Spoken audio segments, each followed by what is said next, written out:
AskReddit. Ex-prisoners of Reddit, what was the scariest thing you saw whilst on the inside? Where I was, the guard towers were armed with a variety of less than lethal firearms. A fight started on the breezeway, main walkway between units.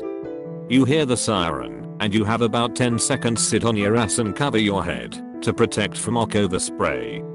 Else, the guards start shooting shotguns loaded with rubber balls at you. One of the guards hit one of the guys fighting directly in the sack with a rubber balls round. Turned the front of his jeans red by the time they got him up and to the infirmary. Apparently lost a testicle due to rupture.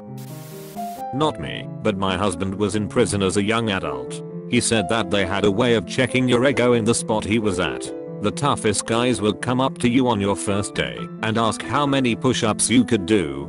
If you were smart, you would just sort of blow it off or laugh it off and move on. If you were a stupid show off or had something to prove, you would claim a large number or talk yourself up.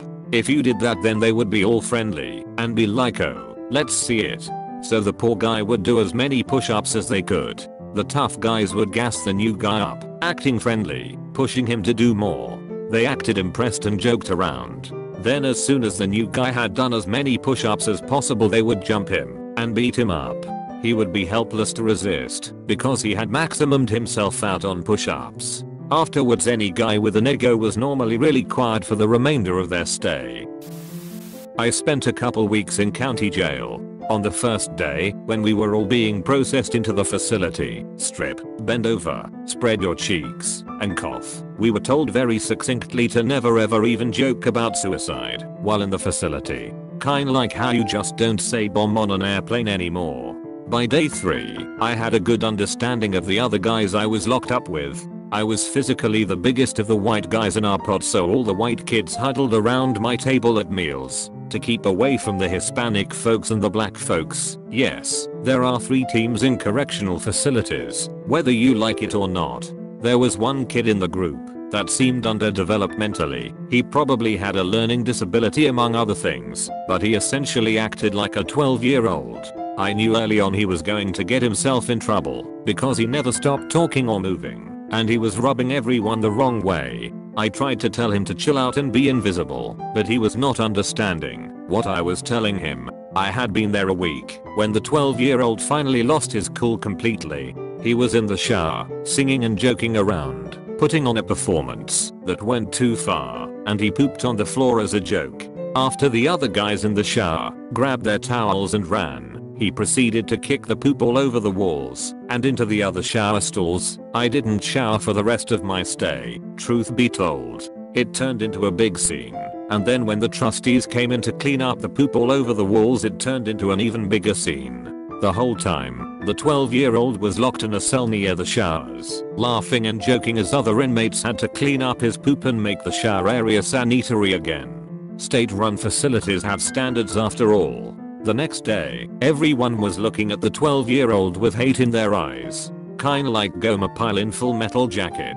Everyone missed their showers the day prior due to the poopsident, and then the kid was still up to his antics at breakfast the next day. Everyone got really cold toward him, even openly mean. I'll admit, I started ignoring him completely after the poop. It took him a day or 2 to realize he was hated by all, and then his personality changed dramatically. He became sad, despondent, and started talking to the co's because the other inmates wouldn't talk to him anymore. He fucked up and told the co's that he should just harm himself and make everyone happy, and that was all it took. They dragged out the blue burrito.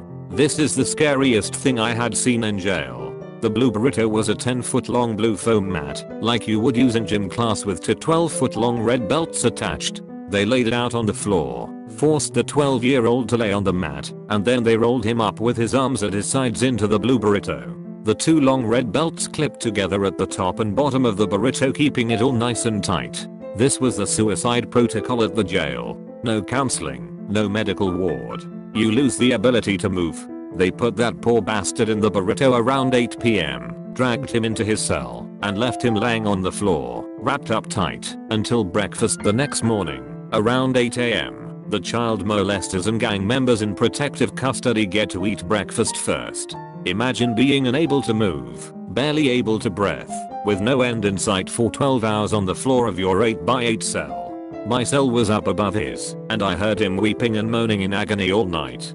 He didn't say a word to anyone, or look anyone in the eye for that matter for the rest of the time I was there. One night in the blue burrito broke him. Not a prisoner, but an ex-guard. I worked at a juvenile detention facility in New Mexico. The absolute scariest thing I ever saw was a young boy, 9 years old, booked in for murdering both of his parents. There was nothing there. I failed to call this thing even human. I looked into this child's eyes and felt more fear than I ever have to this day. This was no child, it was a monster. Pure evil, condensed and given human form. And to clarify, I have booked and looked after murder suspects before. It was nothing new. But this kid was different. Very different. He never broke any rules and always followed commands, but never ever spoke unless directly asked something.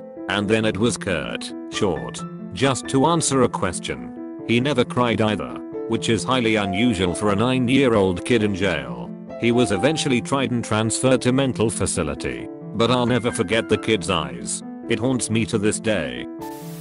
I spent a day in country jail, the same jail where a family member worked at for a while as a lieutenant. It was his retirement job, meaning easy work. When you get into country they give you a wristband with your full name and a barcode on it.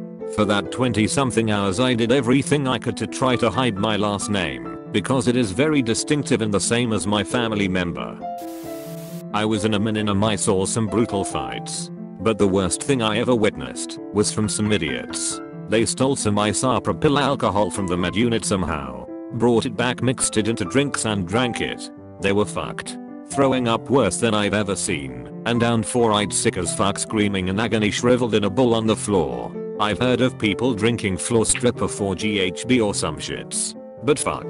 The things people will do to try and get fucked up is way beyond anything I can comprehend. Also a bonus answer for you. The worst, scariest, most painful thing I've ever dealt with. I got scabies and had it for 11 months. I was treated several times for it, but because people were infected around me, I kept getting it. If you have never had it, or even heard of it, be thankful. I have scars on my body from scratching, because of how itchy and uncomfortable I was. I finally had to threaten a hunger strike. You want them to listen in prison? Go to medical, ask them for the lieutenant, and say you are going on a hunger strike. They treated me last time, and put me on a psych hold in isolation for 3 days. When I got out they transferred me to a new housing unit, and I never got it again. I saw a guy keep scratching his arm until it bled. Then he took Tyrion and put it inside the wound, because he didn't have a needle. It was completely fked. He was doing it in the courtyard, under the camera, so the camera couldn't see him. I hope never to see anything that fucked, like it seemed like he would do anything to get that Tyrion into his bloodstream. Not me, but a teacher of mine told me a story of one of her students that spent a week in juvie. He wasn't there for more than 2 days when a gang of boys attacked him, sliced his back up with razors and raped him. No one knew until they came to release him, and his mom put a hand on his back, only to hear him scream in pain because of all the cuts on his back. I was taking a shower in a communal shower. This guy walks in and is immediately jumped by 4 dudes. One guy takes out the metal strip to a safety razor and proceeds to cut this dude's fucking ear off. Good times, lol.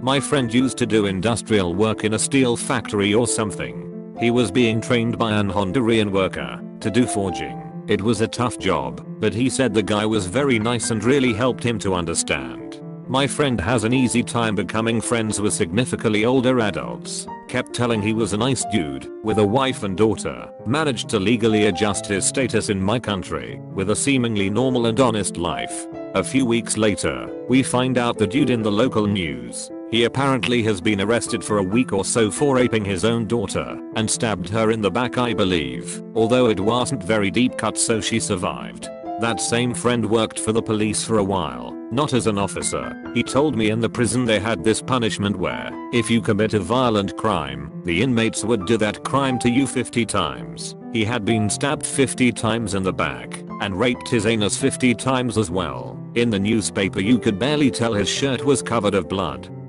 and his pants of both blood and feces.